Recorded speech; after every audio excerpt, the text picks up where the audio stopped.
Hey there. I was inspired to make this video because Courtney, somebody I follow and really like, recently did an explanation of how they use Letterboxd's rating system.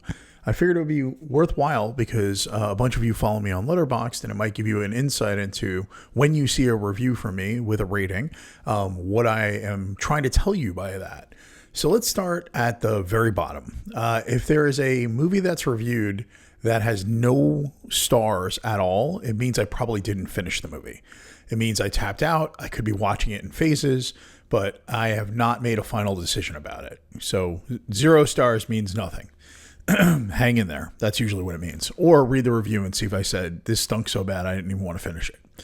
Half star, that is the worst rating I will ever give. And half star movies, boy, there aren't a lot of them. I think I have 9 total in my Letterboxd pantheon, and they are bad. Let's just take an example. I think Jurassic World Dominion is probably the worst example of that, where during the movie, I actively said to my wife that I really wanted to leave the theater, and I don't think I've seen a worse movie in a movie theater. So it's pretty bad.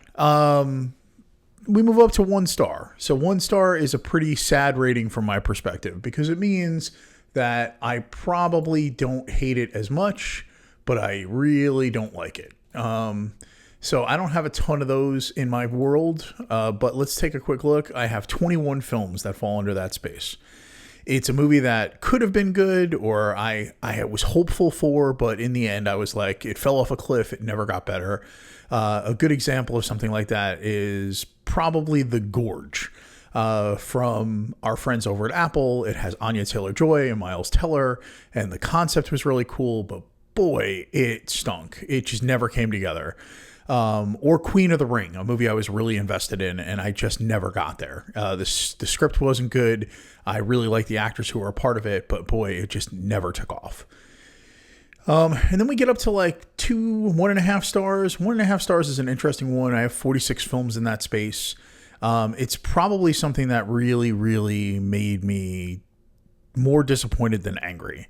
So a recent one of those would be Mandalorian and Grogu, right? Like, this is something that I didn't feel like at all was necessary. It didn't help move things along, and you've already heard me talk about that.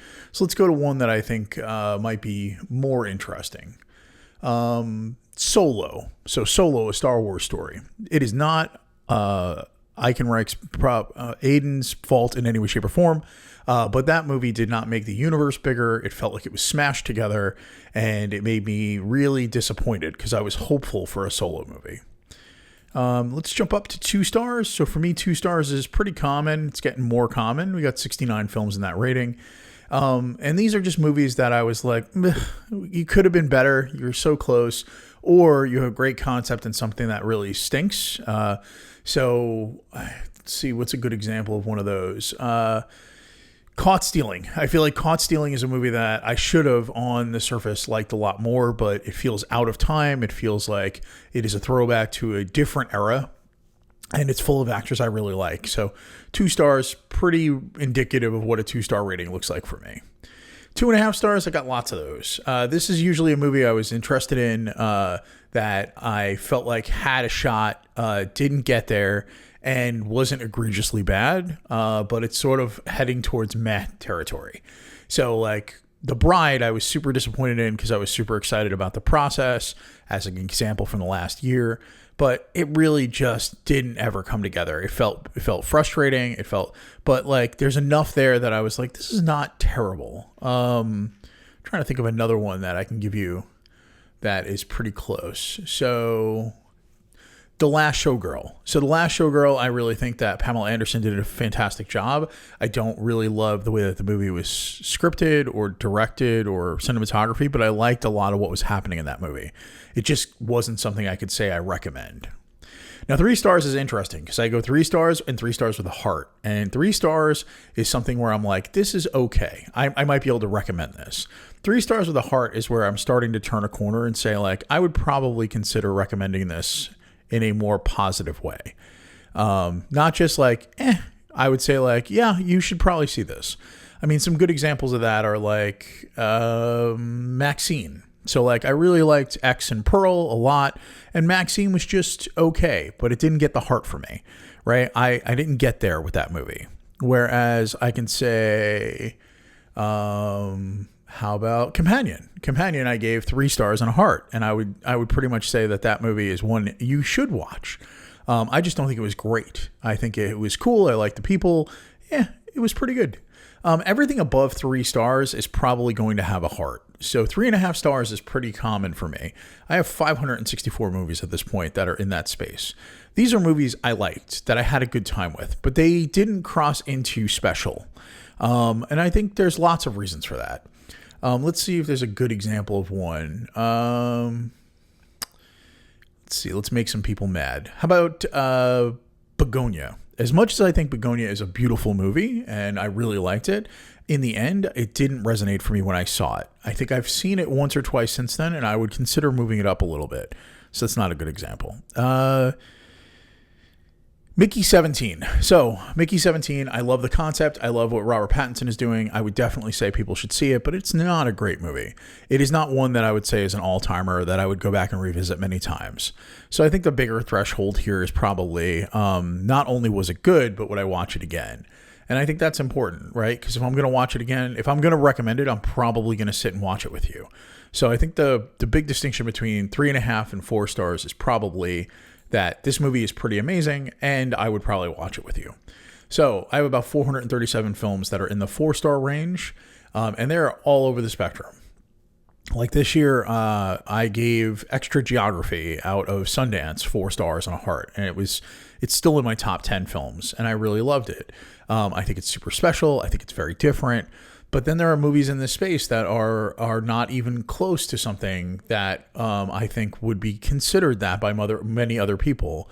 An example would be, how about Mary Oliver and Saved by the Beauty of the World. This documentary I got to see this year, I gave 4 stars and a heart, and it was moving, and I would watch it with somebody to talk about not just who Mary Oliver was as a poet, but also the documentary was shot in this most amazing and beautiful way. I really loved it. So lots of 4-star movies because I watch a lot of movies and I really love film. 4.5 stars means you are on the precipice. You may be a film that I eventually consider to be an all-timer. Right now I have 157 films in that space. I would say that there are really, really good examples of this that eventually become 5 stars. So most of the time I would not say that I go straight to a 5-star rating on any film. 4.5 stars is probably the highest you're ever going to get out of me on a first viewing. Let's figure out if there's a good example of one that sort of stayed there. So there's a movie called Red Rooms that I absolutely fell in love with. It is a movie about a woman who's obsessed with and watches what might be red rooms where people are being killed on the internet. And she's obsessed with the court case that's going on. And I think that movie is spectacular. I own it on Blu-ray. I bought it as soon as I read Adam Naiman's review, and I think that it is a movie I would eventually possibly push up into 5 stars, but I haven't rewatched it since my first viewing, so it's sitting currently at 4.5 stars. A movie I've watched multiple times that is sitting at 4.5 stars is that I think I really love, but I don't know that I would say is an all-time classic, and this is going to make some people mad probably. Let's see. How about Anora? I think Anora is a pretty special movie. I think what Sean Baker is doing there is pretty fantastic. I've seen it probably about 4 or 5 times at this point. I believe it is an important film. I think it gave us an amazing new ingenue, and I am really excited to see everything that comes out of this. But I think there's something that is holding it back from being a 5-star film. Not that I don't love it, because I really did. And let's talk about 5 stars. So right now I have 35 films that are rated 5 stars. These are usually movies that I've watched multiple times and that have crossed that threshold. So for me, I think the latest batch that's really fun is WALL-E has crossed the threshold into 5 stars, probably always was, but I bought the Criterion Collection 4K and I watched it with my wife in the new home theater and I was blown away by it. But there are a few one-time watch 5-star movies in here. One I will point out is Handmaiden. That movie blew my socks off. Or The Iron Giant, when I finally watched it after all these years, 5 stars. Third Man, Sunset Boulevard. These are all movies that first time became 5-star movies. Carol, I think, was one also. I've watched Carol a couple times now, and it has held up. Mass was a 5-star movie right out of the chute. But One Battle After Another, I gave it 4.5 stars the first round, and now it's definitely at a 5-star movie for me. It is resonant. It will live with me, and will live on, I think, in cinema for a very long time.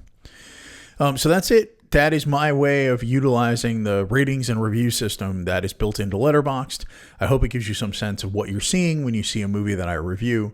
And I'm happy to hear about how you use Letterboxd and its review system. Or you can even make a video and tag me in it so I can see and hear in your own voice what your approach is. Thanks so much for listening, and I look forward to talking to you again soon. Bye-bye.